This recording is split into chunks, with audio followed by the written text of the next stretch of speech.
Keris menurut pandangan saya itu ada sisi yang paling utama, yaitu keris itu adalah karya seni budaya bangsa Indonesia. Tentu sejak dari nenek moyang kita yang adiluhung menjadi jati diri bangsa Indonesia. Oleh karena itu sudah benar bahwa tertuang di dalam amanat Undang-Undang Dasar 45 Pasal 32 bahwa negara harus melestarikan, mengembangkan, dan peduli terhadap hasil karya seni budaya bangsa kita. Dan juga hal ini juga sudah dibuktikan, sudah diteliti bertahun-tahun oleh UNESCO.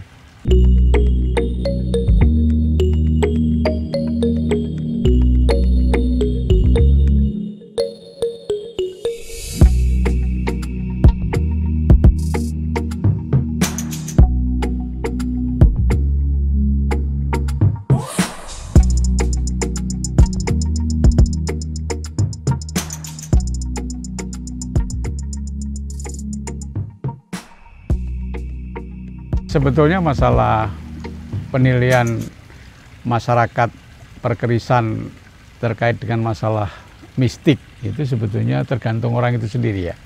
Karena yang jelas bahwa keris ini adalah suatu benda pusaka, karya seni bangsa kita ya, yang menunjukkan bahwa keris ini pertama itu adalah Lok 1 ya. Pertama Lok 1 bahwa menunjukkan secara filosofis bahwa kita harus selalu ingat bahwa yang di atas sana yaitu Allah SWT, Tuhan yang Maha Esa. Kalau orang Jawa bilang adalah harus selalu ingat terhadap dirinya sendiri ya. Ingat terhadap asal mula kita tercipta, eling marang sangkan paraning dumadi, itu kalau bahasa Jawanya. Ini makanya ini menunjuk ke atas. Ya, jadi di atas sana, jadi orang itu tidak boleh sombong, tidak boleh adigung adiguna, karena di atas masih ada yang paling atas. Ya.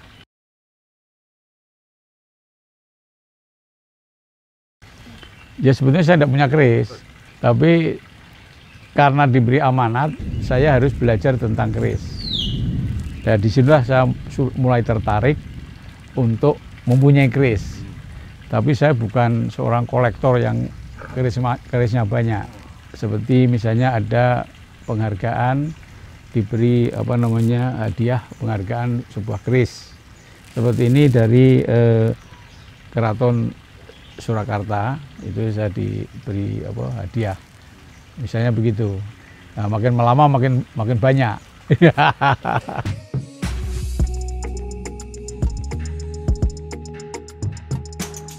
Ya sebenarnya begini ya, ini harus ada kesadaran kolektif, kesadaran bangsa kita bahwa leluhur bangsa Indonesia yang adiluhung, karya seni, artinya bahwa ini merupakan bagian daripada budaya bangsa kita. Itu aja diakui, nah, kalau bangsa kita sendiri tidak mengakui kan ironis.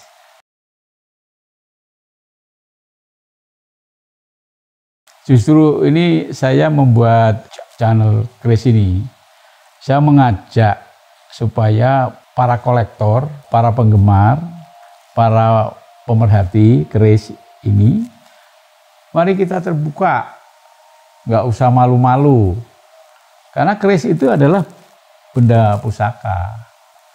Ya, yang sebenarnya keris ini kalau bagi saya mempunyai beberapa nilai. Yang pertama jelas yang diakui oleh UNESCO ini adalah karya seni.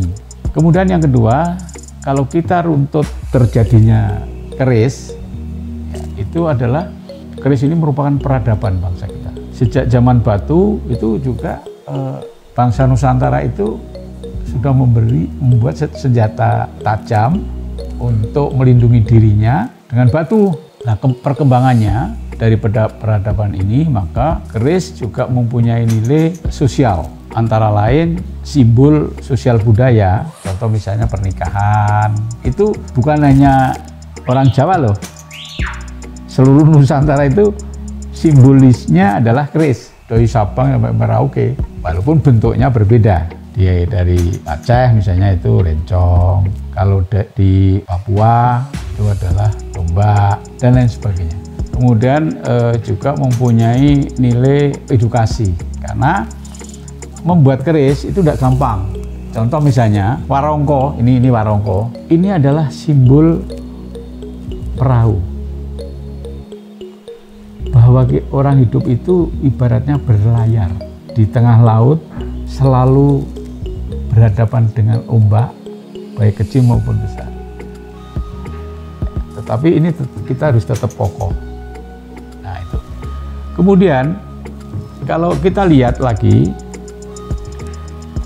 ini cara membuat pamor. Ini mencampur besi, tembaga, dan batu meteor.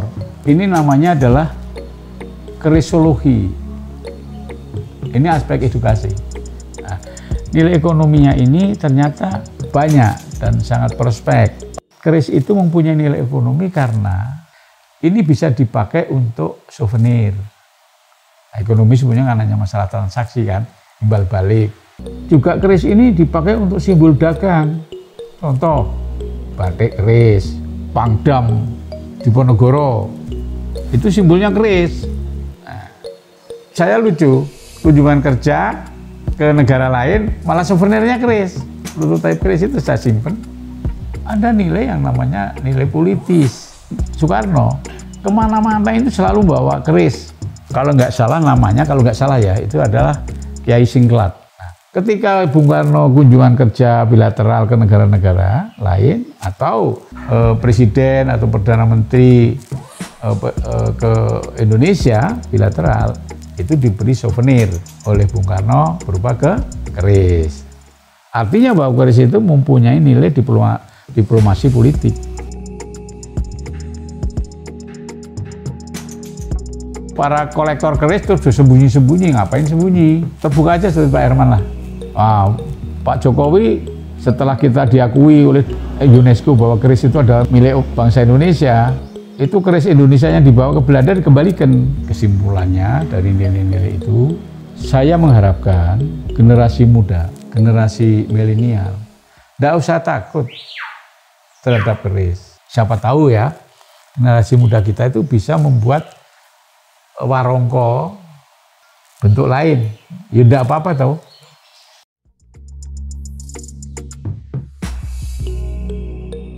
Saya diberi penghargaan itu karena dinilai Pak Herman ini adalah salah satu ya, anak bangsa yang peduli terhadap pelestarian, pengembangan, pemberdayaan seni budaya bangsa Indonesia. Dalam konteks budaya, saya tidak hanya masalah keris, melestarikan seni budaya, musik, wayang orang, ketoprak, sampai yang sukses itu ketoprak umur. Pertanyaan saya yang sangat mendasar adalah, negara harus tampil. Persoalannya, kenapa nggak tampil?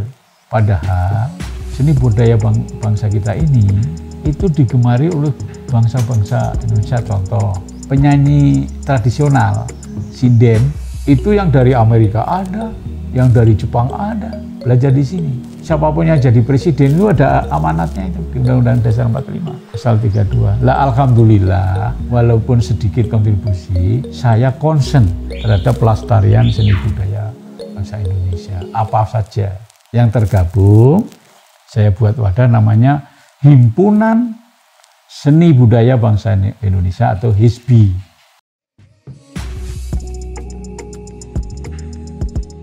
Waktu itu tidak kewajiban tapi himbauan.